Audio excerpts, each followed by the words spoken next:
kalah orang-orang yang lalai dalam sholatnya. Dia sudah hidup bergelimpangan ya. Dia sudah, atau dikatakan Pak Sobo tadi, sudah haji ya, ataupun dia sudah alim ya. Makanya dia di situ dia hanya mengurus dirinya sendiri ya. Dia mengurus dengan kealimannya sendiri, dengan keegoisannya sendiri ya, sehingga dia melupakan tetangga-tetangga yang memang artinya membutuhkan bantuan ya. Mungkin ada yang sakit kita tidak jengkuk, atau ada yang lapar saat dia tidur malam ya, mungkin kita tidak memberi sesuatu kepada mereka. Inilah orang-orang yang lalai ya, orang-orang yang celaka dalam sholatnya. Itu sebenarnya maaf Pak, itu sebenarnya rahasia Allah, harus dikatakan, harus dijawab dengan kita yang sedang menjalani ini. Sebenarnya Iya. itu peringatan buat kita yang lagi menjalankan hidup. Apakah kita harus di jalan itu, apakah kita harus ramah dengan siapapun, apakah kita rela Iya. berkorban, apakah kita harus mengambil dengan harta yang bukan haknya. Itu kan peringatan. Yang namanya rahasia dari Allah, tidak ada yang harus disalahkan. Cuman kitanya yang bodoh itu belum mengerti karena belum bukti. Setelah bukti baru, oh ini rahasia Allah, di balik rahasia baru ada penerimaan dari orang yang merasakan itu. Mungkin ke situ pengkajian kita. Monggo dilanjut. Iya, Masya Allah ya, Masya Allah. Makanya kehidupan ini harus laras ya. Ada hablum minan nas, hablum minallah dengan hablum minal alam. Ya, makanya Nabi Muhammad kita itu kalau dilihat-lihat ya, artinya beliau itu kan tidak terlalu juga kayak gimana begitu ya. Karena beliau juga seorang pemimpin ya, panglima perang, seorang saudagar, pembisnis ya. Karena memang beliau ini dia sudah menjalankan tiga tadi, hablum minan nas, hablum minal alam, hablum minallah. Ya, jangan kita hanya di situ hablum minallah, sedangkan hablum minannasnya kita tinggalkan ya. Jangan juga cuma hablum minannas dengan hablum minallah, sedangkan hablum minal alam kita tinggalkan ya. Makanya hablum minannas itu memang kita tidak bisa tangkis ya, karena dia hukumnya di dunia, hablum minannas ya, hukumnya di dunia. Kalau hablum minal alam itu hukumnya di alam kubur ya.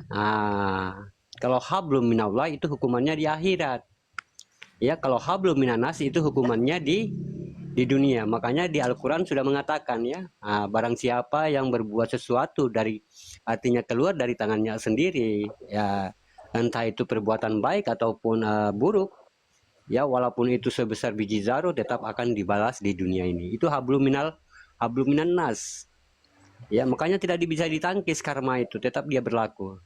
Kalau dia alam kubur itu hablum minal alam ya. Hablum minal alam ya. Makanya kalau kita terlepas kepada siksaan kubur, kita harus hablum minal alam ya. Jangan, contohnya jangan kita membuang artinya membuang kotoran sembarangan, atau kita artinya lagi buang air kecil, jangan sembarangan ya. Karena sudah dikatakan alam ini kan hidup ya, semua apa yang di hadapanmu itu hidup, maupun batu, tanah, air ya. Itu hidup. Entah kita mungkin buang air kecil sembarangan, entah di situ mungkin kena serangga atau mikroorganisme yang mungkin hidup di dalam tanah. Itulah nanti yang akan menggerogoti ya. Mungkin ada lipan ya. Itulah yang akan menggerogoti. Inilah yang dikatakan hablul minal alam ya. Makanya Nabi Muhammad pernah mampir, pernah singgah kepada seseorang yang memang dia disiksa dalam kubur. Lalu sahabat bertanya kepada beliau, kenapa engkau berhenti ya Rasulullah ya. Lalu Nabi kita ini dia berkata ya, dia sungguh menyedihkan katanya ya, karena dia dia membuang air kecil sembarangan, dia tidak menjaga bagaimana dia saat membuang kotoran ya. Sehingga beliau itu menaruh kelopak kelapa ya, menaruh kelopak kelapa sampai dia, artinya kelopak kelapa ini masih muda ya. Artinya Nabi di sini dia mendoakan, tapi sampai kelopak kelapa ini dia menjadi kering. Kalau sudah kering, berarti sudah lepas dari artinya doanya Rasulullah tadi. Jadi ini yang harus kita perbaiki juga ya. Makanya kalau tentang Rasulullah, itu dia hablum minallah Ya, itu yang tentang salawat itu Allahumma shalli ala sayyidina Muhammad. Itu tentang dia mungkin bisa tangkis tentang bagaimana pedihnya akhirat, siksaan neraka. Ya, makanya Allahumma shalli, ya, sesungguhnya aku adalah Allah dan Muhammad adalah utusanku atau diriku sendiri. Ya, makanya harus 3 jalan. Ya, harus 3. Nah, makanya semua ini suri tauladannya kepada kita memandang kepada nabi kita. Ya, dia seorang panglima. Ya, kalau kita melihat nabi kita ini kan dia nabi itu, tapi dia seorang panglima, panglima perang. Ya, tapi kalau kita katakan dia seorang yang fanatik, tapi dia juga seorang saudagar. Ya, seorang pembisnis, ya, seorang bagaimana penjual, ya. Bersama istrinya, ya. Dia juga seorang yang berkelana, ya, berhijrah ke Mekah, ke Madinah, ya. Seakan-akan artinya nabi kita ini dia menjalankan yang 3 itu. Dia tidak memberatkan dalam salah satu sisi, ya. Dia memandang Nuaiman sebagai sahabatnya, padahal Nuaiman seorang pemabuk. Karena beliau memang dia menjalankan tentang sifat bagaimana hablum minanas tadi. Ya, dia tidak memandang keburukan dan kebaikan seseorang itu. Ini hablum minanas, ya. Hablum minal alam tadi juga begitu, ya. Ini harus jalan 3-tiganya, ya. Hablum minal alam. Ya, apakah kita sudah bermunajat saat kita melihat air, saat kita membersihkan dubur kita? Ya, apakah kita sudah duduk dengan adab saat kita membuang air kecil atau buang air besar? Apakah di situ sudah ada adab? Karena yang kita duduki, yang kita injak itu semua hidup. Ya, kita ini semuanya artinya hidup yang kita injak itu. Ya, di atas tanah ada air, ya. Mungkin di bawahnya air ada tanah gitu. Ya, makanya di alam kita ini sahabat beriman yang dikatakan alam malakut, alam mulki, ya, alam hidup namanya. Tidak ada yang mati di sini. Apapun yang kita pandang bentuknya tidak ada yang mati. Ya, selain dari ciptaan manusia itu sendiri seperti bangku, kursi, televisi. Tapi kalau dari sumbernya dari alam semua hidup. Ya, mau entah itu pasir, mau entah itu batu, gunung, semua hidup. Ya, semua hidup. Makanya di sini membutuhkan hablum minal alam. Ya, hablum minal alam. Ya, harus kita beradab kepada alam namanya. Ya, sebelum kita menginjak tanah, sebelum kita membuang air kecil, buang air besar, ya butuh adab semua. Iya, betul. Ya. Sebenarnya kita itu sudah diberi saksi sama Allah itu segalanya, apa yang kita injak, apa yang kita pandang. Allah itu memberikan saksi untuk melihat umatnya, umat yang seperti apa itu punya adab apa enggak gitu, punya kesopanan dan benar-benar menjaga akhlaknya ataupun enggak. Itu sebenarnya apa yang ada di depan ataupun di samping kita itu jadi saksi.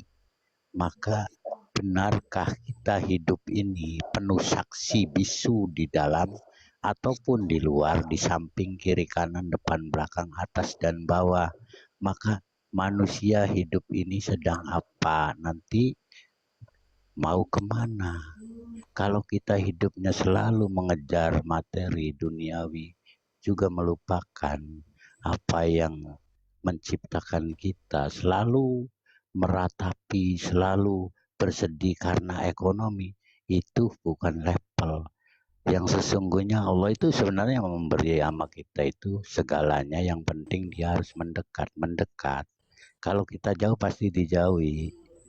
Maka semua orang apabila sudah dikasih peringatan sama Allah, dikasih sakit, baru meratapi mendekat dengan nama-nama Allah. Ya Allah, berikan aku kesembuhan. Baru dia itu menyadari dirinya sendiri karena dulunya jauh. Maka di situ kalau sudah dikasih peringatan baru meratapi, minta ampun dan mengingat nama-namanya. Maka di situ letak kelalaian kita sebagai umat. Kapan kita bersujud dan bersyukur, mengingat terus, mendekat terus, jangan putus, setiap detik tak boleh berganti, jangan banyak berpikir, teruslah berzikir. Semoga Allah memberi segala apa yang dikehendaki, tanpa minta, tanpa berencana. Allah sudah tahu semuanya. Monggo dilanjut, Wah, mungkin ke situ perjalanan kita hidup. Ya, Masya Allah ya. Makanya sahabat beriman ya, pemahaman tauhid ini kan sudah merangkul semuanya ya. Pemahaman tauhid ini kan sudah merangkak yang tiga. Ya, kalau dia sudah mampu mencintai dirinya yang dikatakan alam tadi, dia sudah mampu mencintai alam di luar. Ya, makanya saya sudah katakan ya, barang siapa yang mampu memandang keluar, mampu memandang ke dalam, itu hablum minanasnya sudah, hablum minal alamnya sudah bagus, karena dia sudah mampu mencintai dirinya. Ya, mampu mencintai artinya alam dirinya. Ya, karena memang alam ini kan terbuat dari diri kita. Kalau kita mengotori alam ini, sama halnya kita mengotori diri kita. Ya, makanya orang yang sudah mampu bagaimana mencintai alam, ya alam dirinya ini yang dikatakan jasad, ya sumber daripada alam yang di luar, berarti dia sudah mampu menjalankan hablum minal alamnya, ya. Makanya orang yang sudah mampu mencintai alam semesta di luar, berarti orang-orang yang sudah mencintai dirinya, ya sudah mencintai alamnya. Ini yang dikatakan mencintai, menjaga, ya menjaga dirinya, karena memang dia sudah tahu. Ya, kalau saya berbuat sesuatu kepada alam yang di luar, sama halnya saya berbuat sesuatu kepada diri saya. Begitu. Seperti juga kepada orang lain, hablum minanas. Kalau saya melukai hati orang lain, saya sama halnya juga saya melukai hati diri saya. Jadi semua harus kembali. Ya, begitupun juga hablum minallah. Waalaikumsalam warahmatullahi wabarakatuh. Harus kembali semua di dalam diri kita. Ya, makanya tauhid itu merangkak tiga. Ya, merangkak tiga. Bukan merangkak satu. Ya, hablum minal alam, hablum minan nas, hablum minallah. Ya, yang dua ini tidak bisa dibantah. Yang dua ini hablum minan nas, hablum minal alam, tidak ada yang mampu menangkis ini. Ya, tidak ada yang mampu. Kalau mungkin kalau hablum minallah mungkin masih ada nabi kita Rasulullah Shallallahu Alaihi Wasallam. Ya, waalaikumsalam warahmatullahi wabarakatuh. Tapi hablum minallah, ya kalau hablum minal alam, hablum minan nas tetap akan dapat di dunia. Ya, kalau kamu sudah tiada ya tentu anak-anakmu, ya anak-anakmu atau cucumu, ya atau keluargamu, ya karena memang harus proses di situ, harus berlaku, ya berlaku hukum alam itu. Ya memang nggak ada konsepnya tentang karma di Al-Quran itu ya, memang tidak ada sebutan karma di Al-Quran, tapi konsepnya ada yang tadi ayatnya tadi.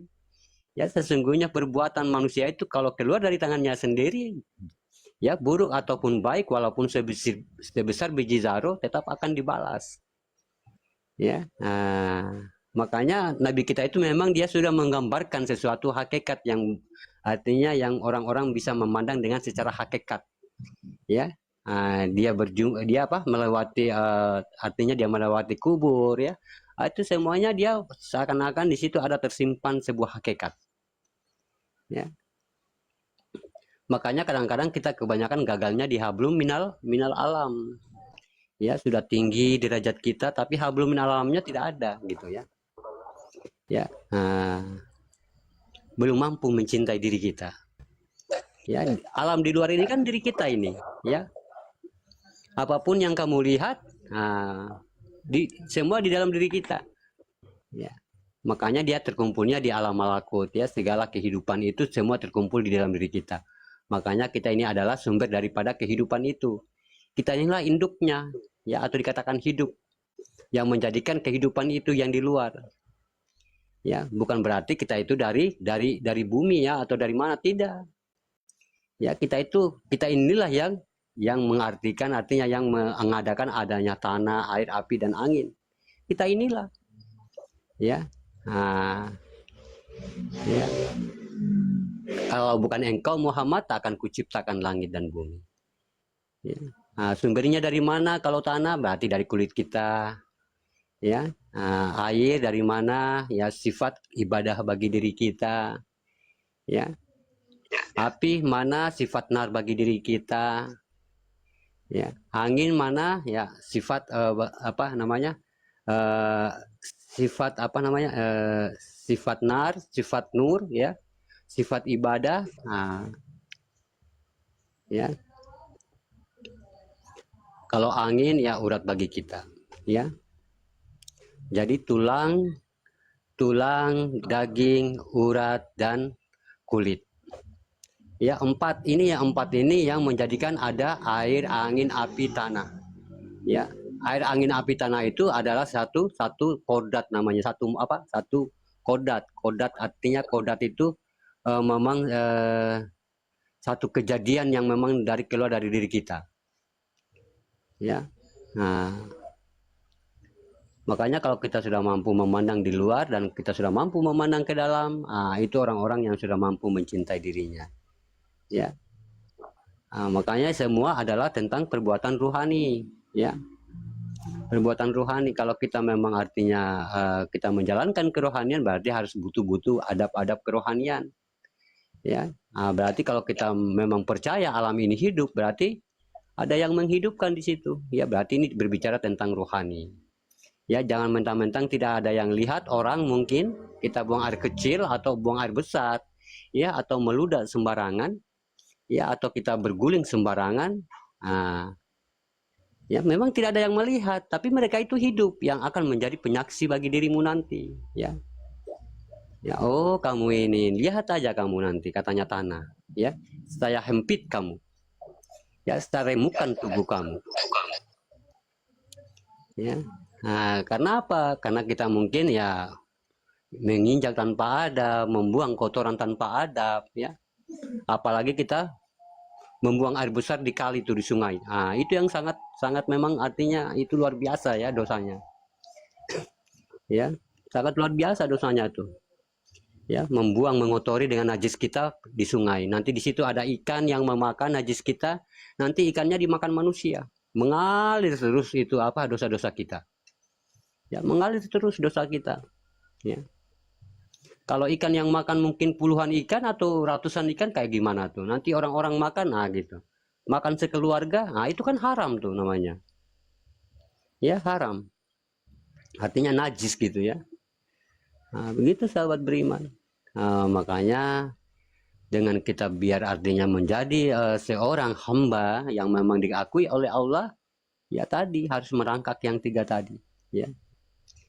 Yang tiga, Rabbani, Ruhani, dan Nurani.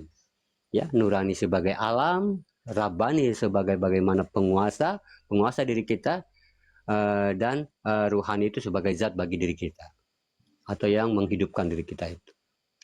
Ya, hablum minanas, hablum minal alam, dan hablum minallah. Ya. Itu yang perlu kita juga harus, ya, makanya saya sering katakan ini di room kita. Ya, saya sering ajarkan ini ya, barang siapa yang sudah mampu mencintai dirinya atau barang siapa yang sudah mampu memandang di luar dan mampu memandang ke dalam, orang-orang yang sudah mampu mencintai dirinya. Berarti orang-orang yang sudah mampu mencintai alam di luar. Ya, melihat hewan, ya, kita tidur mungkin kita lagi berbaring, ya, kita lihat semut, ya, kita geserkan, ya, kita geserkan karena di situ ada fayakun namanya, fayau, ada wow di situ, ada kehidupan Allah di situ. Ya, fayaukun, ya, ada wow di situ, ada dia di situ, ada kehidupan Allah di situ.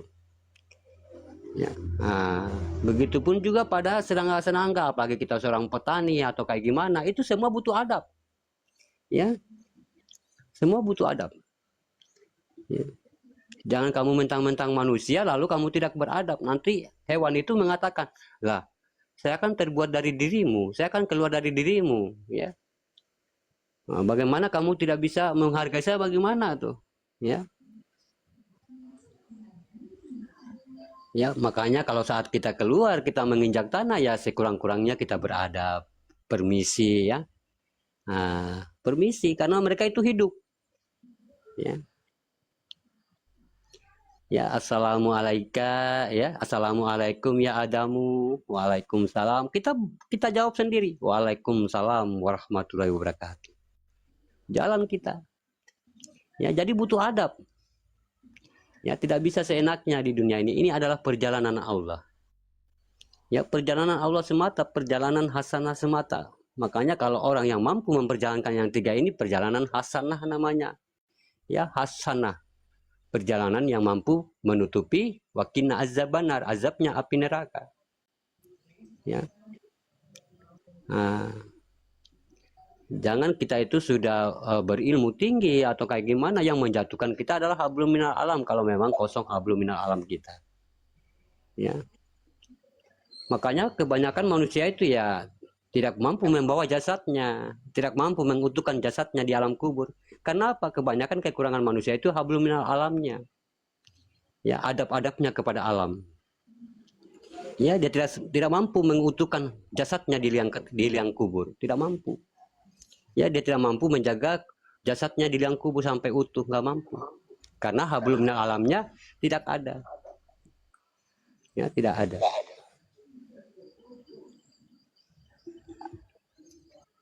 Jadi memang harus tiga, ya. Makanya alam semesta ini bertasbih untuk kita, ya, bertasbih untuk zat itu. Mana zat itu? Ya, yang itu yang disebut dengan Allah itu. Mana yang disebut dengan Allah itu? Ya, itulah dirimu. Ya, itulah jasadmu itu, itulah alammu, alamnya Allah. Rahmatan fil alamin. Ya, Tuhan untuk sekalian alam semesta. Ya. Nah, gitu. Ya. Orang yang sudah mampu mencintai alamnya, ya. Nah, makanya mereka itu bertasbih, ya, bertasbih. Ya. Alhamdulillah, alhamdulillah, subhanallah, subhanallah.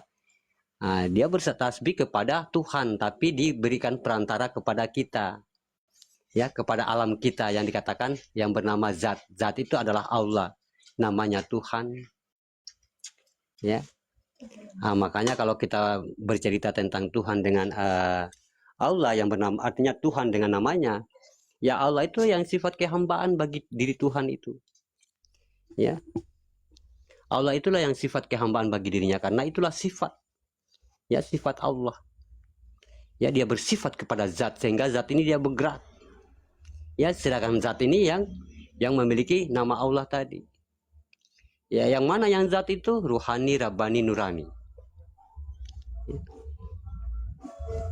Itu yang zat, ya. Nah, tapi Tuhan bukanlah zat, ya. Tuhan bukan zat. Ya, Tuhan bukan nur. Ya, makanya Tuhan itu dia memiliki tadabur sendiri. Ya, dia memiliki tadabur sendiri. Dia memiliki kodrat sendiri. Ya, dia tidak serupa dengan apapun. Ya, tidak bisa dikatakan dia zat, tidak bisa dikatakan dia nur, tidak bisa dikatakan dia Muhammad atau Adam. Ya, yang bernama-nama itu kodratnya, sifat dan batinnya. Ya, yang bernama itu dia. Ya, yang bernama itu batinnya, sifatnya, kodratnya. Waalaikumsalam warahmatullahi wabarakatuh. Ya, dirinya. Ya, yang bernama itu dirinya yang dijadikan atau sesuatu ruh yang ditiupkan. Ya, itu dirinya. Nah, itu yang dikatakan diri, itulah diri kehambaan bagi diri kita. Ya. Atau dikatakan diri sifat. Ya, sifatnya Allah itulah diri kehambaan kita itu. Ya, dia bergerak sesuai dengan apa yang keinginan di dalam dimiliki keinginan di dalam diri kita. Nah, lalu siapa yang berkeinginan itu sehingga membuat kehendak, sehingga dia membuat dia bergerak. Ya. Nah, makanya yang bernama itu batin-batinnya, diri-dirinya, ya, sifat-sifatnya yang bernama, tapi dia tidak bernama. Ya, dia tidak memiliki nama. Ya. Nah, karena dia memiliki nama, karena dia sudah menuju kepada iman. Ya, menuju kepada iman sampai kepada agama. Tersebutlah nama dia, memilikilah nama dia. Ya, dia sudah memiliki nama tuh, tapi kalau kita menukil, kita kembali kepada dirinya sesungguhnya, berarti harus lepas semua, lepas namanya, lepas ini, ya, semua, sampai kita di situ telanjang. Artinya telanjang ini tidak lagi memiliki apa-apa, kosong di situ. Waalaikumsalam warahmatullahi wabarakatuh. Ya, kayak gitu sahabat beriman, ya. Nah, makanya kalau kita belajar agama itu jangan kita hanya kepada agamanya saja, ya, harus ada hablum minal alamnya. Ya, nah, ini rahasia nih, ya. Nah, Betul, Guru. Aku mau ya. nanya. Karena bisa kita nanya, apakah benar kita nanti pulang ke alam kubur itu ada siksa kubur, juga ada yang menunggu di alam barzah. Itu waktu kita zikir taunya tuh Guru. Mohon maaf ini kita nanya salah dan benarnya. Sebelumnya kita minta maaf lah. pengalaman kita di situ. Di saat kita zikir diperlihatkan, ditampakkan langsung, kita kayak dicabut rohnya, tapi raga kita masih tetap berzikir di tempat sholat. Tapi sadar bahwa kita dijemput, suruh melihat orang yang disiksa di alam kubur, juga ada orang yang menunggu. Tuh. Jadi orang yang disiksa dari amal perbuatannya waktu hidup, orang yang suka makan barang yang riba itu tidak ada tempat untuk meminta ampunan, tidak ada kitab, tidak ada doa, tertutup semuanya, cuman bisa minta ampun. Makan dan minumnya mendidih, darahnya kotor dengan campur air nanah, dengan darah baunya amis. Juga orang yang suka makan harta-harta anak yatim ataupun orang lain, kita sampai menangis waktu itu. Pengalaman kita itu melihat orang cuman bilang minta ampun, gak ada yang ngampunin.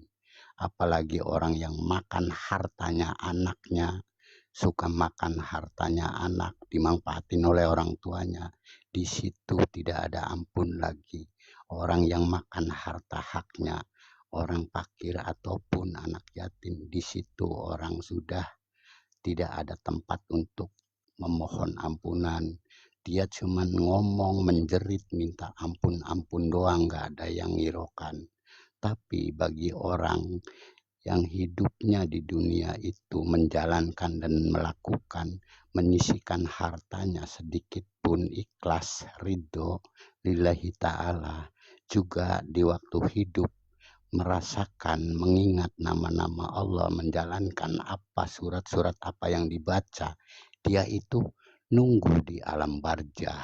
Alam barzah tersebut seperti asap tapi berwujud manusia, tapi jubahnya putih semua. Karena kita masih hidup di dunia, raga kita, jasad kita masih hidup. Kita diperlihatkan, kita mau menyapa orang yang menunggu di situ. Dia itu waktu hidupnya sering baca doa apa saja, surat apa saja di situ. Orang semuanya itu lain-lain bacaannya itu, lagi menunggu di alam itu, tapi pakaiannya itu putih semua kayak kabut. Nah, terus kita merasakan pengen menyapa, ada orang yang kenal dengan kita, kita sapa. Dia itu kita pegang, gak kepegang, kayak kita megang asap. Dia menengok sama kita, dia nggak bicara, tetap fokus, dia lagi baca sholawat. Ada yang lagi baca yasin, ada yang lagi baca kalimat thayyibah, ada yang lagi baca doa-doa lain-lain lah gitu. Kita itu megang itu nggak ada yang kepegang. Habis itu kita kembali. Nah, kita bertanya, kenapa saya itu pengen megang dia itu nggak bisa? Kamu itu Bang ragamu, Ali besok jasadmu aja masih kasar. ceritanya. Bang Iya, Ali. ini sebentar lagi. Saya pengen dijelaskan nama guru itu benar apa enggak kan, Epi? Mohon maaf. Jadi kita pengen dijelaskan apakah itu perjalanan alam kubur dan siksa kubur dan alam barzah. Mohon jawabannya, minta dibetulkan apabila salah, kemungkinan kita yang nggak benar. Monggo lanjut, Abah. Waalaikumsalam warahmatullahi wabarakatuh. Iya, Masya Allah ya. Masya Allah. Iya, makanya sudah dikatakan ya, jiwa itu artinya orang yang meninggal itu tidak meninggal ya, atau dikatakan orang yang mati itu tidak mati. Ya, makanya jiwa itu tidak mati. Ya, sama halnya kalau kita menutup mata ya, kalau kita menutup mata, ini kan tidak kita melihat kepala kita. Ya, tidak melihat tangan kita, tidak kita melihat jasad kita. Tapi di situ kita merasakan, ya, kita hidup. Ya. Nah, berarti kita ini walaupun tanpa jasad kita hidup. Nah, ini yang dikatakan jiwa itu tidak akan pernah mati. Ya, kalau memang Al-Quran mengatakan sedemikian ya, tentang bagaimana tentang siksaan kubur atau kayak gimana ya. Nah, itu berarti artinya ya memang perjalanan yang benar ya, perjalanan yang benar. Ya, karena saya tidak bisa sampai ke sana ya, begitu sahabat beriman. Ya. Saya tidak bisa sampai ke sana begitu. Tapi kalau memang apa yang dilihat memang sudah diberikan satu gambaran kepada seseorang itu, berarti itu harus diimani. Ya, harus diimani. Ya, memang ada ya, harus kita mengimani begitu ya. Artinya kita melihat sesuatu itu artinya Allah seakan-akan yang menampakkan bahwa itu adalah benar. Ya, makanya itu bisa juga dikatakan satu isyarah ya bagi diri kita untuk mencari kesadaran itu. Ya, begitu sahabat beriman. Ya, jadi memang kalau memang artinya apa yang dilihat, tapi kalau untuk menurut tentang kajian, ya saya belum berani ke situ. Ya, karena saya belum melihat, karena juga di dalam Al-Quran tidak ada yang mengatakan begitu. Ya, tidak ada. Ya, tidak ada bilang, makanya Al-Quran itu kalau dia mengatakan tentang mati, ya mati itu yang mati yang sebelum mati sesungguhnya itu, mati dalam keadaan hidup itu. Ya, gitu. Makanya Al-Quran itu pedoman untuk sekarang, ya. Pedoman untuk sekarang kita mengumpulkan bekal untuk ke akhirat. Itu Al-Quran, makanya dia menceritakan sesuatu yang memang sudah terjadi di dunia ini. Ya, sesuatu yang memang akan terjadi dan sudah terjadi di dunia ini. Berarti dia membuka konsep untuk bekal, ya. Makanya dia tidak membuka konsep untuk neraka akhirat karena memang kuncinya di dunia. Ya, kalau sudah baik di dunia pasti akan baik di akhirat. Ya, begitu konsepnya Al-Quran. Makanya kalau kita bilang sesungguhnya kamu didapati mati dan dibangkitkan dan dimatikan lalu dibangkitkan dan kamu kembali kepada Allah, itu bukan tentang mati yang sesungguhnya, tapi mati dalam keadaan hidup, atau dikatakan qabla mutu anta mutu, matilah engkau sebelum mati. Ya, mati dalam keadaan hidup artinya. Ya, karena memang Al-Quran ini dia membuka konsep bekal, ya harus kita buktikan di dunia untuk bekal menuju ke akhirat, ya. Kalau dia Al-Quran dia menceritakan tentang konsep untuk akhirat, lalu untuk apa Al-Quran? Ya, kalau bukan untuk pelajaran untuk kita hidup di dunia. Kalau dia membuka konsep-konsep akhirat, ya, untuk apa Al-Quran diturunkan? Ya, berarti Al-Quran diturunkan untuk pedoman kita yang masih hidup di dunia. Dan apabila dialami Abah Halilintar ini suatu penglihatan atau bagaimana, ya itu syukur alhamdulillah. Ya, berarti Allah sudah membuka lagi rahasianya yang tidak ada memang artinya dilihat oleh orang lain. Itu suatu isyarah. Ya, makanya jarang orang yang begitu. Ya, jadi yang melihat itu yang harus mengambil pelajaran. Ya, yang harus mengambil pelajaran. Makanya kadang-kadang saya bingung kalau orang yang memahamkan tentang surga dan neraka itu. Ya, ini dia bercerita surga di mana? Ya, karena di dalam Al-Quran itu tidak ada surga melainkan jannah. Ya, jannah dan sifat nar, neraka atau api atau panas. Ya, jannah itu dia melibatkan tentang sifat, ya, keadaan dan tempat di situ. Ya, sesuatu perbuatan yang baik dia memiliki waktu dan tempat. Tapi kita salah kaprah di situ. Kita pikirnya tempat itu suatu kayak tempat kayak rumah gitu ya. Kayak rumah, tidak. Karena memang di situ ada, kalau dalam hukum hijaiyah, jannah. Ya, jannah. Di situ ada nah, di situ ada ya, ada jim di situ. Berarti dia menceritakan tentang sifat, bagaimana sifat kebaikan, ya, kebaikan, ketenangan itu sendiri. Ya, begitupun juga sifat nar, ya, atau dikatakan neraka, atau dikatakan dia tidak menyebut neraka, ya, nar itu api, ya, api. Kalau dia bercerita tentang api, berarti mana yang bersifat api terhadap diri kita? Ya, mana yang api di dalam diri kita? Berarti sifat-sifat amarah, ya, itu api. Ya, sifat dengki itu api, ya. Sifat ketersinggungan itu api. Makanya Al-Quran ini dia melibatkan untuk pembekalan manusia yang masih hidup. Ya, kalau dia menceritakan tentang orang yang meninggal, lalu bagaimana ini? Ya, bagaimana konsepnya sudah meninggal baru kita mencari bekal begitu? Kan nggak mungkin kan? Berarti harus kebenarannya harus di atas dunia. Ya, semua harus kebenaran di dunia semua. Karena ini semua mau menuju ke sana begitu. Ya. Makanya kalau kita bercerita tentang Al-Quran, ya tidak ada yang artinya begitu begini, tidak ada. Ya, dia hanya menceritakan tentang bagaimana Allah ini dia dia tata kita ya. Dia tata, dia bagaimana dia ajar kita, bagaimana dia mengatur kita ya untuk tidak selalu jauh kepadanya. Ya, atau dikatakan berhubungan kepadanya. Selalu dia menasihati di dalam Al-Qur'an itu. Ya, makanya di situ diperumpamakan. Ya, makanya banyaknya di dalam Al-Qur'an ayat-ayat perumpamaan bagi orang-orang yang berilmu mengambil pelajaran terhadapnya. Ya, banyak perumpamaan di dalam Al-Qur'an. Ya, tapi bagi orang-orang yang sudah berilmu, yang paham, oh ini perumpamaan langit, ini perumpamaan kiamat, ini perumpamaan kehancuran, ini perumpamaan lautan dibelah, ini perumpamaan Nabi kita duduk di atas api, ini perumpamaan. Ya, karena ini konsepnya kan masuk ke dalam kita. Ya, konsepnya tujuannya Al-Qur'an ini petunjuk diri kita. Nah, makanya kalau kita keluar, nah ini tidak akan menjadi petunjuk, berarti untuk apa diturunkan Al-Qur'an kalau bukan untuk petunjuk seluruh umat manusia? Ya. Nah, begitu konsepnya sahabat beriman. Makanya kalau saya mendengar orang-orang yang menceritakan tentang neraka dan surga, saya di situ kayak gimana ya? Karena manusia yang menceritakan, karena yang menceritakan ini masih hidup.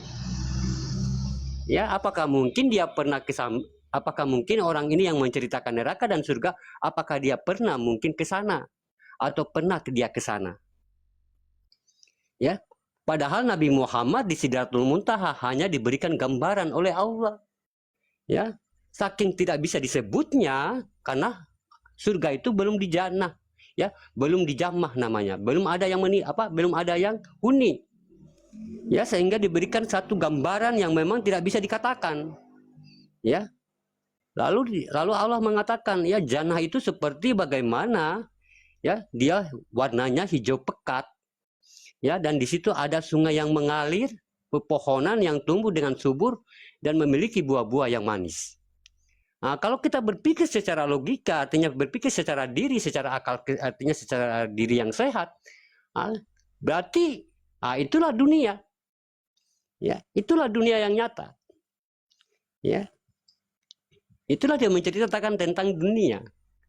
Ya, kalau kita bercerita tentang surganya Adam, ya, berarti Adam ini berarti sudah ada, surga ini benar sudah dijamah, ya, memang sudah ada orang, ya, berarti letaknya Adam ini di mana, surganya di mana gitu, ya, surganya Adam ini di mana, ya, berarti semua melibatkan cerita tentang di atas dunia ini, ya, karena memang ini sudah sifat nyata, sifat memang kita harus membuktikan. Ya, makanya dikatakan kalau bukan engkau Muhammad tak akan kuciptakan langit dan bumi. Berarti seakan-akan bumi ini yang dijaga oleh Allah ini memang surganya para manusia yang masih hidup. Ya, jangan dulu kita menceritakan di akhirat karena kita ini semua konsepnya masih hidup. Ya, nanti juga sampai ke sana baru kita lihat masing-masing gimana, benar apa enggak tuh. Ya. Makanya dengan cara begini, kalau kita bercerita hakikat tidak bisa kita mampu menambahkan, ya, ataupun kita mengurangi. Apalagi kita jalan berceramah, berdakwah, lalu kita menambah-nambahkan, ya tidak bisa.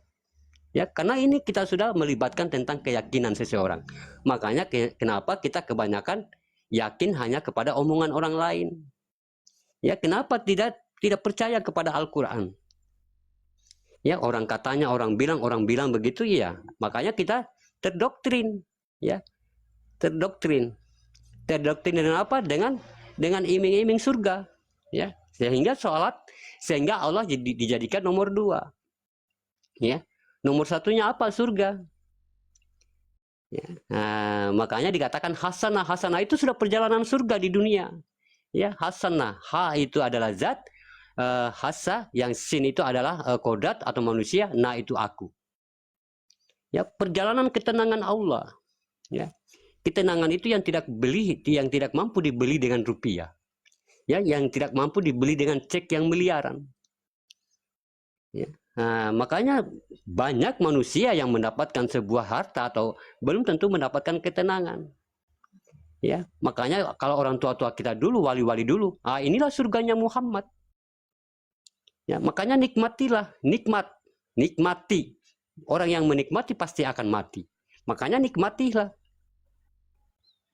Ya. Karena memang ini diciptakan karena untuk kamu. Ya, makanya kamu bagaimana untuk kamu menikmati dunia ini. Ya. Makanya kalau kita seorang ahli akidah, kadang-kadang kita menafikan dunia. Ya, kita mengatakan dunia ini tempat maksiat. Ya, dunia ini tempat kotor, ya. Bukan begitu, memang konsepnya bukan begitu. Ya. Harus jalan seimbang yang ketiga tadi, hablum minal alam, hablum minallah, hablum minal nas, hablum minan nas. Ya, kita mencintai dunia. Ya, mencintai akhirat.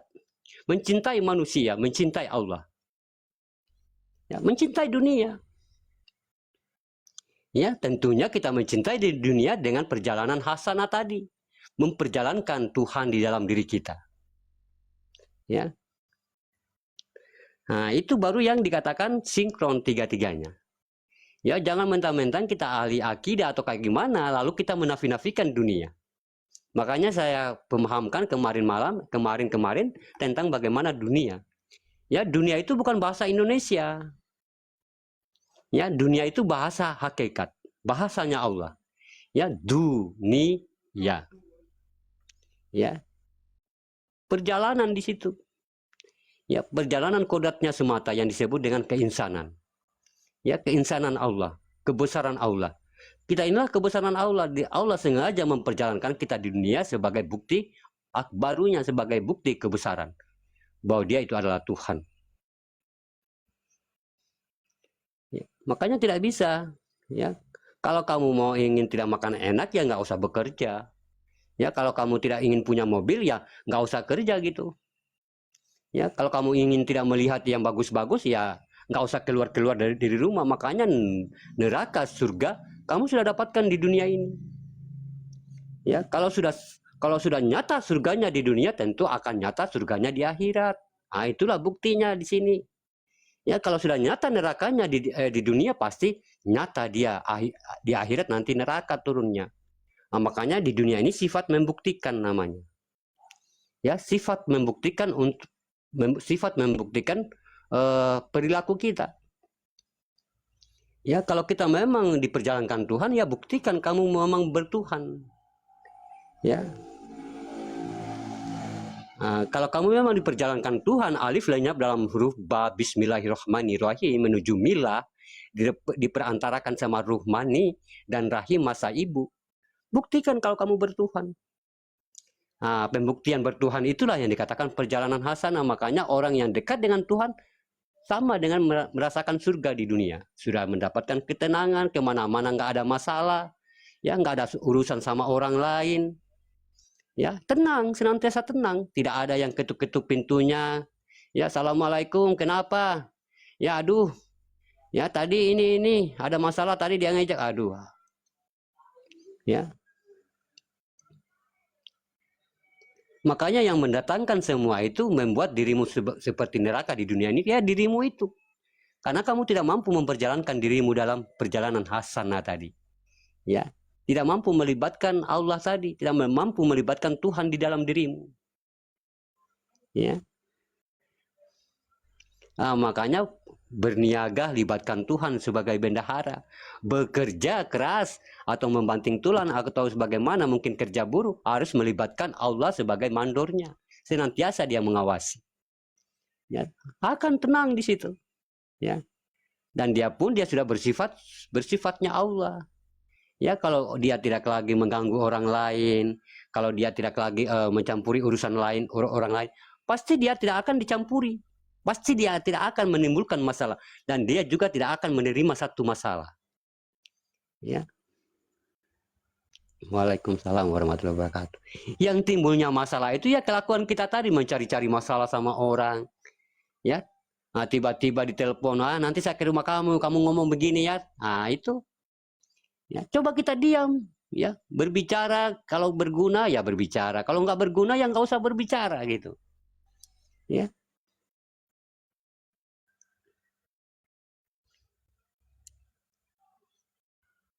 Makanya Nabi Muhammad kita itu tidak sembarang bicara. Dia berbicara itu dengan izin Allah. Dia berbicara itu dengan yang artinya yang cukup berguna. Ya, kalau tidak diizinkan oleh Allah, dia tidak mau berbicara. Karena apa? Memang tidak ada manfaatnya, akan menimbulkan masalah kehidupan. Ya.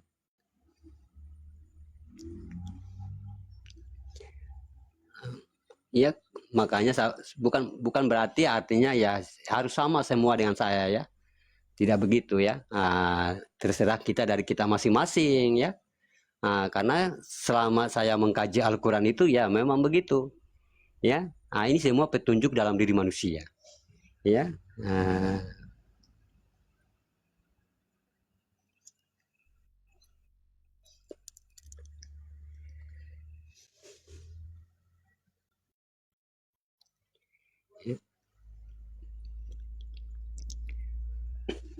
Begitulah sahabat beriman ya. Kalau kita memperjalankan diri kita kepada Tuhan ya. Kalau kita memang sudah tidak memiliki masalah kepada orang lain, tidak memiliki masalah kepada siapa-siapa, makanya kadang-kadang kita itu kayak gimana ya, terbalik ya, terbalik pengen dapat rezeki, dapat ini ya, tapi kita jauh dengan Tuhan ya. Tapi kenapa ada perkataan, kenapa ya Allah ya, ada orang jahat, ada orang begini ya, tidak kenal kamu tapi dimudahkan rezekinya. Itu bukan rezekinya Allah, bukan ya. Itu rezeki bukan datang dari Allah ya, melainkan dari timbal balik tadi, dari alam tadi ya. Makanya walaupun dia lain ya, bukan muslim, tapi selalu senantiasa diberikan kekayaan. Karena memang saya katakan tadi ya, hablum minal alam ya, hablum minan nas ya, hablum minan nas, dia megang hablum minan nas, makanya kuncinya itu di hablum minan nas. Kalau tentang rezeki ya, mudah berbagi, mudah membantu, ringan berbagi, ringan bersedekah ya. Kalau rezeki, makanya banyak yang keliru tuh, padahal kunci salah satunya rezeki adalah kita bagaimana ringan untuk bersedekah ya. Karena memang di dunia ini timbal balik, tapi bukan berarti dari Allah. Karena apa? Karena juga ada yang lain bukan muslim kayak gini-gini ya. Ada orang juga jahat, tapi diberikan selalu senantiasa bagaimana rezeki kepadanya. Ya karena memang begitu timbal balik hidupnya. Mungkin dia mudah membagi sama orang lain. Dia mudah berbagi sama orang lain. Ya. Tapi belum tentu dari Allah itu sendiri. Ya karena memang Allah itu tidak suka orang-orang yang begitu. Ya, memang tidak suka orang-orang yang menyekutukan dirinya. Ya, makanya kadang-kadang kita menjatuhkan marwah Allah. Ya, Allah itu suka orang-orang pendosa. Ya, Allah itu, memangnya Allah ini siapa? Ya.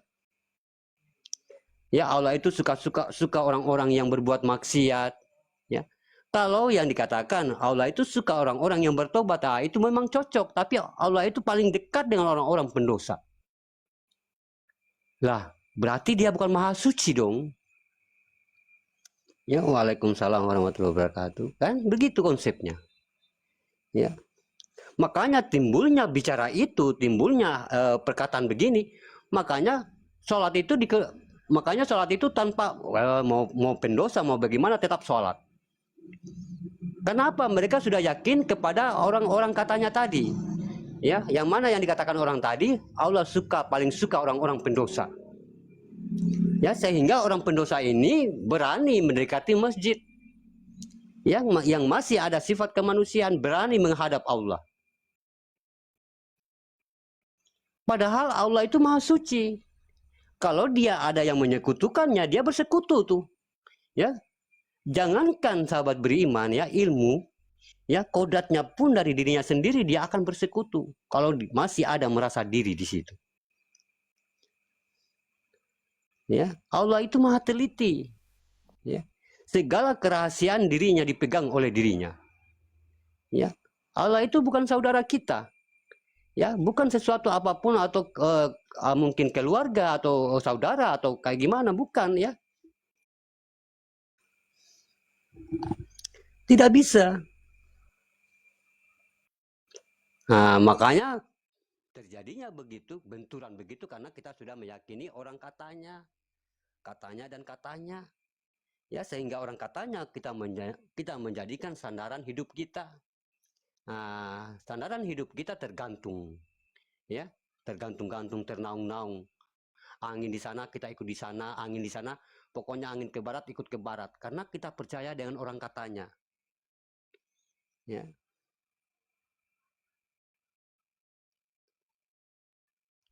Sholat aja, ya. Baik, pokoknya kamu berbuat dosa ataupun tidak, artinya kamu buruk tidak buruk, ya sholat aja, ya. Terserah nanti Allah yang tahu, terima apa enggak terima, Allah yang tahu. Yang penting kamu sholat dulu. Enggak begitu konsepnya dalam Al-Quran, ya. Kalau kita berbicara tentang Al-Quran, tidak ada konsepnya, hai manusia yang berdosa, sembahlah kepadaku. Tidak ada. Ya, dia selalu menyerukan, ya ayyuhallazina amanu. Ya, hai orang-orang yang sudah amanah, orang-orang yang sudah menjalankan ilmuku. Tidak ada konsepnya. Makanya berbuat baik dulu, kenal Tuhan dulu, kenal iman dulu, baru sholat. Ya, dan itu akan mampu mencegah perbuatan keji dan mungkar. Karena apa? Sudah ada dasarnya. Ya, tapi kalau sholat sambil kita mengobati diri kita, memang bisa, tapi lama, mudah goyang kita. Ya, 1 tahun mungkin rajin, nanti 1 tahun ke depan rubuh kita. Ya, jatuh kita, goyang kita. Kenapa? Nggak ada landasan tiang agama tadi, nggak ada landasannya untuk duduk tiang agama itu. Ya,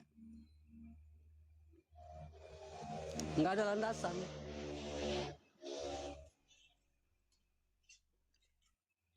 Ya mungkin jarang ya kita, ya mungkin jarang tuh.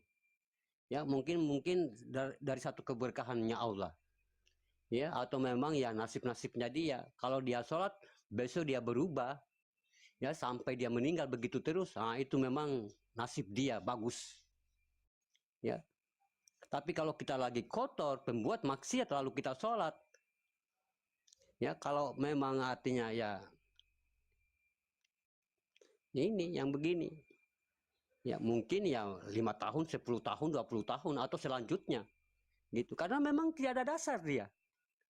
Ya, tidak ada dasar untuk mencegah perbuatan keji dan mungkar tadi. Belum hidup Tuhan di dalam dirinya.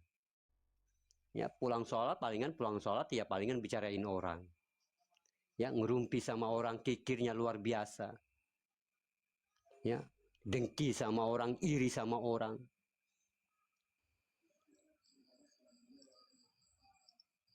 Karena memang belum ada landasan. Ya. Kalau kita berbicara sholat, ya, sholat itu bertemunya ruh dengan ruh, ya. Bertemunya Tuhan dengan Tuhan. Ya, bertemunya rasa dengan rasa. Dia tidak mau manusia di situ. Ya, apalagi kita merasa kita ini pendosa, pemaksiat. Ya, makanya yang menjatuhkan itikat-itikat, makanya yang menjatuhkan marwah-marwah Allah itu kadang-kadang bicara kita yang tidak memiliki ilmu. Ya. Banyak tuh kita menjatuhkan. Sholat aja dipaksa, ya lama-lama jadi kebiasaan. Memang Tuhan itu siapa gitu?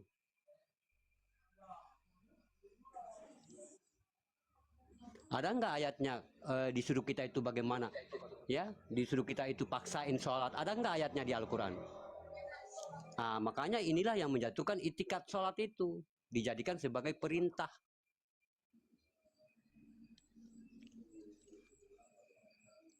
Kalau kita mengambil sunnah dari Rasulullah, Masya Allah, beliau umur 40. Ya, Dia bagaimana dulu beliau? Ya, dia bagaimana dulu mencari ilmu, ya belajar kepada Allah, mengenal Tuhan, dia berzikir ruh, berzikir jasad, semua dizikirkan. Sudah kenal Allah, baru turunlah perintah sholat. Kalau kita mengambil dari Nabi, tapi bukan berarti kita harus kayak Nabi. Ya, harus 40 baru sholat, tidak. Munculnya kesadaran manusia, entah kapan umurnya 13 atau 12, kalau muncul kesadaran sejati, sholat kamu. Ya. Kalau sudah ada keinginan di situ sholat dan di bagaimana dan sifat ini dia mendukung, ya dia merestui apa keinginan ini, sholat sudah wajib, bukan kewajiban, bukan perintah. Ya, tapi tumbuh dari lubuk hati yang paling dalam.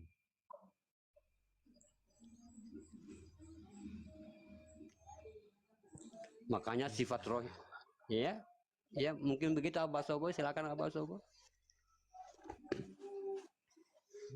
Alhamdulillah sudah sangatlah jelas, karena ketika kita tidak mendudukkan di dalam syarat rukunnya sholat, maka sholatnya menyelam sambil meminum air, jadi akan terjatuh. 10 tahun mulai kecil sampai jidatnya biru, lama-lama nanti tumbang, nggak mau lagi menyekutukan Allah karena dasarnya belum mengenali apa itu rukun-rukunnya dari syahadat itu. Karena syahadat sendiri itu baiat. Baiat itu sambung tali ruh kepada yang maha meniup. Maka ilah bihuduril kolbi, la tiada bimakrifatil makbud, tiada sholat nanti apabila sholatnya itu tadi tidak menghadap, tidak mengetahui siapa yang dia sembah, yang dia sholatkan, kan gitu. Betul sekali apa. Jadi dipelajari dulu syarat rukunnya, memang seperti itu. Maka ada dikatakan rukun Islam itu ada 5, kan gitu. Rukun iman ada 6, kan gitu. Nah ini kebanyakan sekarang ini banyak yang mendirikan, mengerjakan sholat. Akan tetapi di dalam sholatnya itu tadi, sesudah sholat dia rakus, korupsi, nakal dia, karena tidak memegangi daripada rukun-rukunnya sholat. Artinya kayak seperti ada halal, haram, ini terjang terus. Apalagi mencari yang halal sulit, yang haram aja sulit itu. Apalagi mencari yang halal, yang haram aja sulit gitu. Perkataan itu sampai seperti itu. Karena di situ ada sebab hukum-hukum, ada sunnah, ada mubah, ada makruh, ada wajib, ada haram, ada halal dari situ. Itu tidak pernah peringatan itu tidak dihiraukan.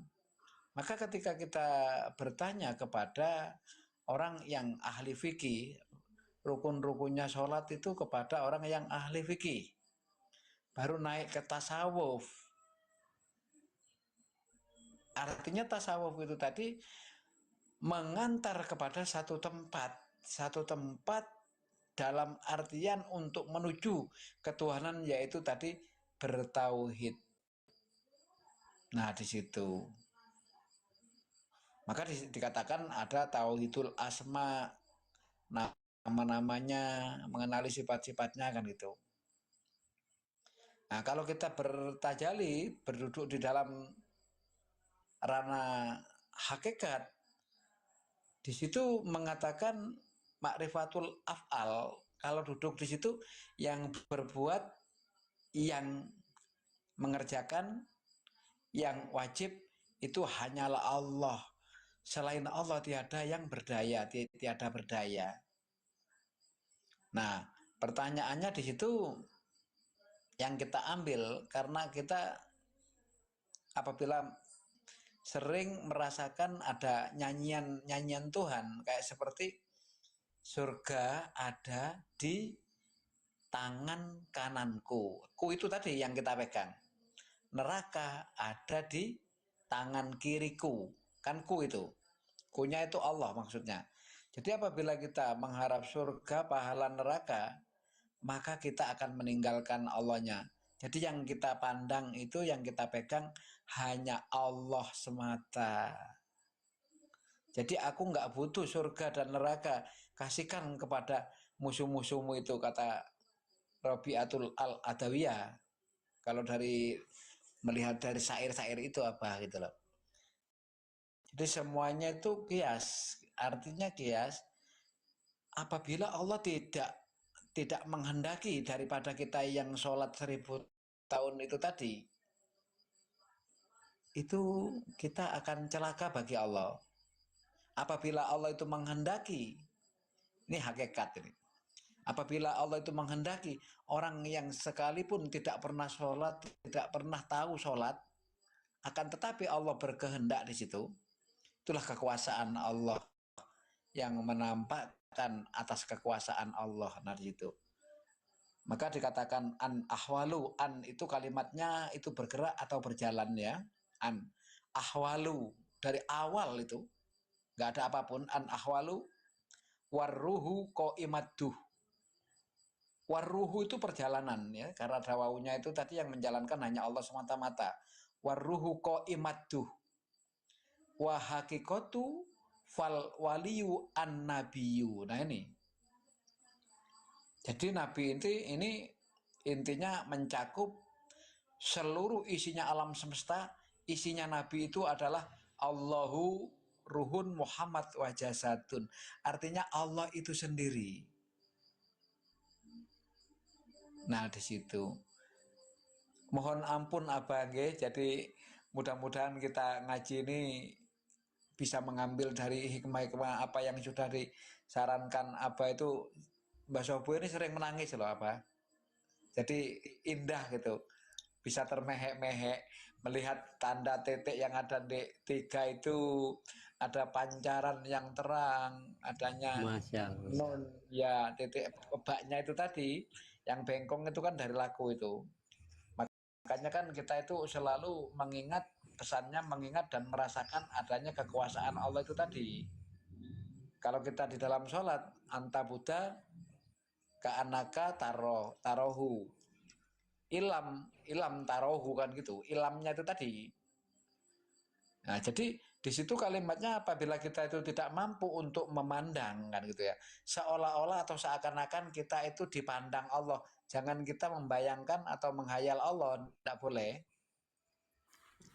Kita merasakan bahwasanya nyawa ini yang mengalir darah ruh ini tadi atas Allah yang berbuat. Jadi kita itu merasakan Allah gitu. Makanya rasa itu milik Allah yang sesungguhnya. Amin.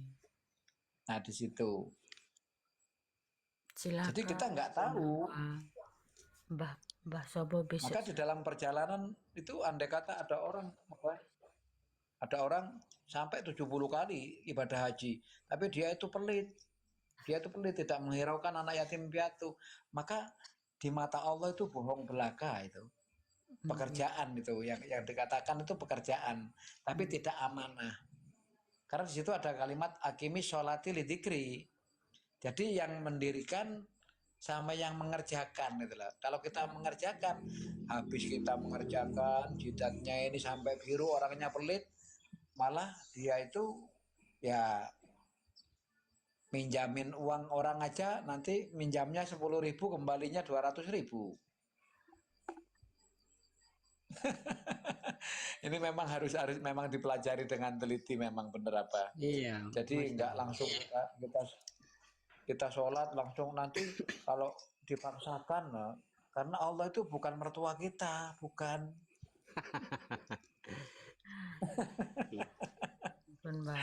Jadi saya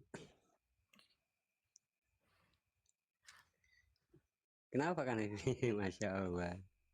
Udah malam soalnya. Silakan Bang Hamba. Iya, Masya Allah ya.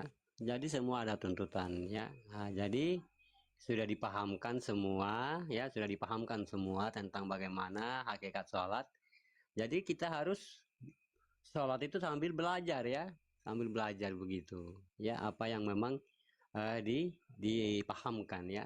Nah, dalam kita berwudu bagaimana ya, kita bertaharah itu bagaimana ya, sebelum kita berangkat ke masjid itu bagaimana ya, bagaimana kita menilai azan itu yang memanggil ya. Oh berarti dia memanggil Allah ya, kita memandang ke diri kita berarti ini adalah Allah. Nah, di situ artinya di situ tidak ada tumpuan kita untuk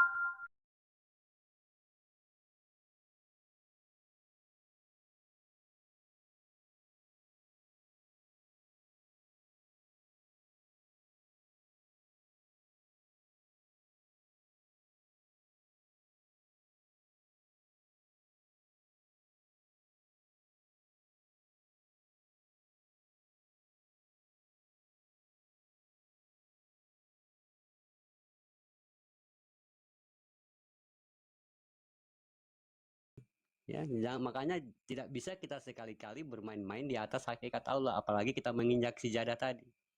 Ya, sama halnya kita menginjak Al-Qur'an. Ya. Malaikat itu memandangnya dia adalah Al-Qur'an ya. Kita memandangnya kayak karpet begitu. Makanya kita kalau belum tahu, belum paham ya, kita melihat karpet di situ. Ya, tapi kalau orang yang sudah paham di situ ya, iya. Nah, sudah paham di situ, maka baru kita mampu, karena hanya orang-orang yang berilmu yang khusyuk dalam sholatnya. Berarti Allah mengizinkan hanyalah orang-orang yang berilmu yang mampu menginjak sejadah itu. Tidak ada dosa bagi orang-orang yang berilmu. Ya, makanya dia nomor 2. Yang pertama apa? Yang pertama itu syahadat yang Abah Sobo katakan. Ya, syahadat dulu biar kita kenal hamba di situ, biar kita kenal Tuhan di situ. Ya, biar dalam sholat itu hadir dua-duanya. Ya, ada hamba, ada Tuhan. Jangan cuma hamba, tapi tidak ada Tuhan. Jangan cuma Tuhan, tapi tidak ada hamba. Tapi jangan sampai tidak ada dua-duanya. Ya, tidak ada hamba, tidak ada Tuhan, yang ada hanya diri kemanusiaan di situ. Nah, makanya alam itu mudah sekali mempermainkan nasib kita, ya. Dan Allah juga mampu, ya, mampu dengan mudah membolak-balik hati kita. Ya, karena kita bermain-main di situ kita sholatnya. Cuma yoga aja ya, atau senam, dikatakan senam. Ngikut-ngikut aja, kalau imamnya ruku kita ruku, kalau imamnya sujud kita sujud. Ya. Nah, jadi harus dengan ilmu, ya. Makanya diwajibkan kita, bukan saya artinya menyeruh di sini untuk berhenti sholat, tidak ya. Tapi marilah kita sama-sama memperbaiki sholat kita. Ya, karena sholat itu adalah memang perbuatan ruhani ya. Mukaroba itu sendiri ya, fil ruhani ya, artinya perjalanan ruhani, perbuatan ruhani di situ. Ya, karena di situ bertemunya rasa dengan rasa, ya, batin dengan batin. Ya, bukan bertemu manusia dengan manusia. Kalau bertemu manusia dengan manusia ya, biar kamu pakai sepatu di dalam masjid nggak apa-apa. Ya, biar kamu nggak manin juga nggak apa-apa. Ya, biar kamu pakai mungkin bawa dengan ikanmu sekalian nggak apa-apa di dalam itu. Karena kamu bertemunya manusia. Tapi kalau bertemunya Tuhan berarti tentang ruhani dan ruhani ini, tentang rasa dan rasa. Ya, makanya fardu ain, wajib kita menyaksikan dia di situ. Ya. Nah, makanya karena orang katanya dan katanya inilah yang menjatuhkan itikat sholat itu. Yang penting sholat aja ya. Terima tidak diterima hanya Allah yang tahu. Nggak perlu kita tanya kepada Allah, nggak perlu. Lihat diri kita. Ya, mana Allah itu di diri kita? Ya, lihat tabiat kita, lihat sifat kita, apakah kita itu sudah mampu mencegah perbuatan keji dan mungkar. Kalau kita mampu mencegah perbuatan keji dan mungkar, berarti sholat kita diterima. Ya, jangan lagi hanya Allah yang tahu ya, berarti Allah di sana, aku di sini tuh. Ya, lihatkah aja ke dalam diri, kalau tabiat kita sudah bagus ya, sifat kita sudah baik ya, sudah mampu mencegah perbuatan keji dan mungkar. Nah, itu berarti sholat kita diterima. Ya, sebenarnya sama dengan puasa ya. Tadi sifatnya di dalam 30 hari sholatnya di masjid. Ya, lepasnya bulan Ramadan, dia juga sholat di masjid. Ya, walaupun kita sholat di rumah juga nggak apa-apa. Ya, yang penting sholatnya itu nggak putus. Ya, jangan hanya dalam bulan Ramadan itu sholatnya. Nah, ya kalau hanya di dalam bulan Ramadan berarti puasanya tidak diterima oleh Allah. Ya. Nah, jadi Masya Allah sahabat beriman. Ya, makanya diawalkan rukun Islam ya, sebagai dia awal untuk kita bagaimana mengenal. Ya. Tidak, kalau kita seorang muslim bersyahadat itu tidak lagi kita bicara ya, cukup kita memahami mana Tuhan, mana hamba di situ. Ya. Waalaikumsalam warahmatullahi wabarakatuh. Tidak perlu lagi kita melafazkan ya. Cukup kita menyempurnakan saja, oh mana Tuhan, mana yang Muhammad, mana yang Allah nih. Ya. Oh, berarti Allah ini yang alam, yang Muhammad ini yang alam. Ya, yang alam yang disebut zat yang bernama Allah. Berarti yang Tuhan ini yang berkeinginan itu sendiri, yang tidak bisa dikatakan zat. Ya. Jangan hanya di depan mertuanya saja sholat. Iya. Ya, makanya dia butuh keinginan, dia butuh hati yang memang ikhlas betul-betul di situ. Ya, memang hanya Allah semata di situ. Dia luput luput dalam keakuan dirinya sendiri. Ya, keakuan kita itu luput dalam kolbi kita, luput dalam kekosongan. Hanyalah Allah yang mendatangi panggilan azan tadi. Karena memang azan dia memanggil Allah. Ya. Ya, jadi Masya Allah. Mungkin Kanevi mau rungkat ya. Ini Pak Guru capek enggak apa-apa. Oh iya. Ya, Masya Allah. Kalau Pak Guru masih enggak capek, enggak apa-apa, lanjut aja. Iya, nggak apa-apa ya. Ya, makanya sahabat beriman ya, makanya diturunkan pemahaman-pemahaman ini ya, diberikan perantara sama Abah Sobo, diberikan perantara sama orang-orang yang paham. Ya, ini memang sebetulnya artinya kita beruntung, seakan-akan mereka itu yang artinya sudah memberikan jalan. Ya, mereka yang memberikan jalan. Ya, jadi kita menyadari ya, Masya Allah, selama ini mungkin aku tersesat ya. Tersesat, bagaimana tersesat itu? Karena kita selalu menghadirkan diri kita. Keakuan kita dalam sholat ya. Keakuan kita dalam memberi, keakuan kita dalam berpuasa. Nah, ini orang-orang yang sesat. Ya. Orang-orang yang sesat itu artinya yang memang tidak mengenal diri Tuhan itu kepada dirinya. Ini yang dikatakan kafir. Ya, kafir itu bukan berarti itu kita keluar dari Islam, tidak. Kita memang agama Islam, tapi tidak meyakini, tidak mengimani ya Tuhan itu di dalam diri kita. Ya, tidak mengimani Muhammad itu nabi kita, tidak mengimani Al-Qur'an itu di dalam diri kita. Ya. Mana yang Allah di dalam diri kita, mana yang Muhammad di dalam diri kita, mana yang Al-Qur'an di dalam diri kita. Ya. Ya, itu yang dikatakan orang-orang yang sesat. Ya. Orang-orang yang buta mata hatinya.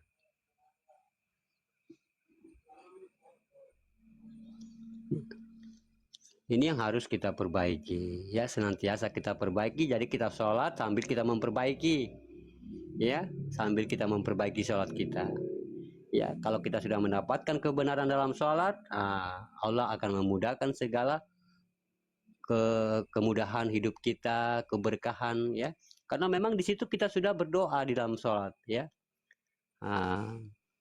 Ya Rabbi firli warahamni wajuburni ya. Ya Allah, berikan aku kesehatan, rezeki, keberkahan. Ya. Makanya kalau sholat kita benar, itu yang akan tercapai. Makanya haya alal falah, ya, menuju dalam kejayaan. Ya, menuju dalam kemenangan, ya. Nah, makanya apabila orang-orang yang mendatangi masjid katanya dalam Al-Qur'an ya, mereka itu orang-orang yang takut dengan kemiskinan. Ya. Ya, seakan-akan artinya kita sholat itu seakan-akan kita tidak yakin ya bahwa sholat itu akan merubah kehidupan kita. Ya, makanya di situ ada perintah ya, seakan-akan yang mendatangi sholat ini, yang tidak mendatangi sholat ini orang-orang yang takut kemiskinan. Makanya banyak yang berdagang tuh kalau azan tidak tutup warungnya tuh. Ya. Azan berkumandang tidak menutup warungnya ya, karena memang apa? Karena memang mereka itu merasa kalau saya pergi sholat ini saya nanti akan hilang pelanggan, mungkin 1 orang 2 orang gitu ya. Mereka meragukan ya. Mereka meragukan, padahal sesungguhnya orang-orang yang mendatangi masjid itulah orang-orang yang akan dimudahkan urusannya ya. Orang-orang yang mendatangi sholat itulah yang akan dimudahkan rezekinya. Amin. Subhanallah. Ya, makanya di Mekah sana tuh, di Mekah ya, kalau azan, semua pada tutup. Ya, semua pada tutup. Baru mereka tuh rajin bersedekah. Karena apa? Mereka sudah mengetahui ya kunci daripada rezeki itu. Tokonya Ya. dibiarin, meskipun nggak tutup, tokonya dibiarin, ditinggal. Iya Gitu toh, kan? ditinggal langsung ya. sholat. Ya. Kadang-kadang ada yang terkurung di dalam ya, orang Indonesia.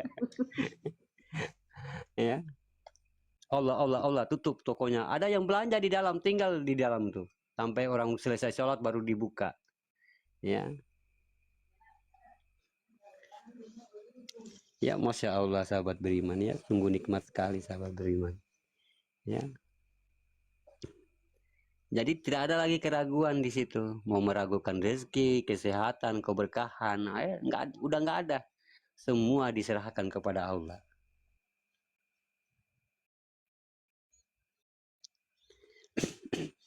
Maaf Buya, bagaimana tata cara untuk kita memperbaiki sholat yang sebenar-benarnya? Ya, kalau tata caranya ya kita harus memiliki 3 syarat tadi. Ya, nah 3 syarat tadi apa? Pertama harus Islam. Ya, nah Islam itu maksudnya bagaimana? Berarti dia harus mengenal Tuhan. Ya, nah, mengenal Tuhan di dalam dirinya. Ya, pertama dia harus Islam. Orang Islam itu sudah mengenal Tuhan. Ya, nah yang kedua apa? Yang kedua adalah akli. Akli itu ilmunya, sudah memiliki ilmunya, ya sudah memiliki hakikat di dalam sholat. Ya itu syarat sholat ya. Nah, yang ketiga apa? Dia balik. Balik ini sudah sampainya kesadaran sejati manusia. Artinya memang dia sudah baik di situ. Ya, nah, dia sudah mampu mencegah perbuatan keji dan mungkar. Nah, ya. Kalau kita dalam artinya itu sebagai kalau kita mau ingin ya, mau artinya pemula mau sholat. Tapi kalau kita yang memang sudah sholat untuk memperbaiki, ya kita harus sambil sholat itu sambil kita memperbaiki dengan kita bagaimana untuk mengingat Allah itu, apa untuk kita mengenal Allah itu. Ya, mana yang Tuhan itu, mana yang hamba itu, mana yang Tuhan, mana yang hamba, mana yang Allah, mana yang hamba. Kita harus mengenalnya, baru kita harus punya ilmu hakikatnya. Ya, ilmu hakikatnya itu artinya di situ kita mempergunakan bahwa yang sesungguhnya yang berbuat ini adalah rohani. Ya, perbuatan rohani. Berarti semua harus rohani itu. Ya, makanya harus dapat fiklinya, kolbi dan koririhnya. Ya. Dari wudhunya harus rohani, berarti dia bermain tentang rohani, tentang rasa. Rasa itu dikatakan munajat. Ya, munajat. Ya, nanti dijelaskan sama Kak Nevi ya. Kalau kita memang hadir, senantiasa hadir di sini, kadang-kadang saya ulang-ulang. Ya, kadang-kadang saya ulang-ulang. Ya, makanya dikatakan ba'da ya. Ba'da itu perjalanan. Ya, perjalanan batin. Ya, batin itu yang disebut dengan Allah itu ya. Perjalanan Allah. Ya, ba'da. Batin Allah ya, perjalanan batin Allah. Bukan waktu. Kalau waktu itu berarti kita hanya bertuhan dalam 5 waktu. Ya, tapi kalau ba'da ini konsepnya 24 jam. Ya, walaupun kita sudah berhenti sholat, selesai sholat, kita senantiasa mengingat Allah. Ya, dikala tidur, dikala bangun, dikala berdiri, ingat Allah dan dan kerjakanlah sholat. Ya, karena apa? Karena sholat itu wajib, ya. Nah, karena sholat itu wajib yang ditentukan waktunya atas orang-orang yang beriman. Ya, tidak ada konsep di situ perintah, nggak ada. Yang ditentukan adalah dirimu. Ya. Iya, sering diulang-ulang di sini. Ya. Nah, saya sengaja mengulang-ulang. Tapi ulangannya pagi, kalau Abah belum datang pagi. Jam 6. Nah, iya sahabat beriman ya. Ada YouTube-nya ya, punya Alan itu ada. Bang Geget juga ada. Lanjut Abah. Iya, bukan berarti ini untuk ini ya, artinya yang mungkin tidak ya. Nah, ini untuk kita semua. Ya, untuk kebaikan kita semua, bukan artinya ini karangan saya, tidak ya. Ini semua dari kajian. Ya, kajian yang memang diambil dari tauhid itu ya.